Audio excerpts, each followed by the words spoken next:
Ministria e Shëndetësisë konfirmoi ngritjen e këshillit të akreditimit të institucioneve shëndetësore. Ky këshill u miratua nga përfaqësuese e elitës mjekësore dhe drejtues së lartë të Ministrisë së Shëndetësisë. Këshilli i akreditimit do të analizojë raportet që do të vinë nga këshillat e jashtëm, si dhe inspektimin e institucioneve për çështje të caktuara. Kështu shpreh Yusuf Kallo, drejtori i qendrës së akreditimit. Pasi të gjitha institucionet duhet të bëjnë kërkesë për t'u akredituar, me qëllim që të rrisin besueshmërinë në treg. Një pikë tjetër e rëndësishme për procesin e akreditimit është edhe licencimi i institucioneve, që përbëjnë lejimin e së drejtës për aktivitetin që ata ushtrojnë. Qendrat të përfshihen në proces.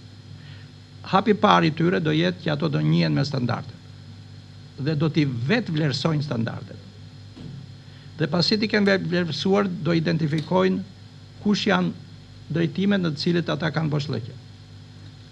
Atëherë duhet filloj faza sfida më e madhe e akreditimit, që është faza e përmirësimit të brendshëm të atyre gjërave që mungojnë ose janë në nivelin e standardeve. Institucionet që do jenë të akredituara do kenë besueshmërinë për të smurët që të shkojnë në to dhe do marrin një kujdes shëndetësor në përputhje me standardet e miratuara nga Ministria e Shëndetësisë. Përfaqësuesit e institucioneve, qofshin këto publike apo private, duhet të njihen me rregulla dhe të vlerësojnë standardet e akreditimit, dhe më pas të shikohet fryma e bashkëpunimit në këto grupe.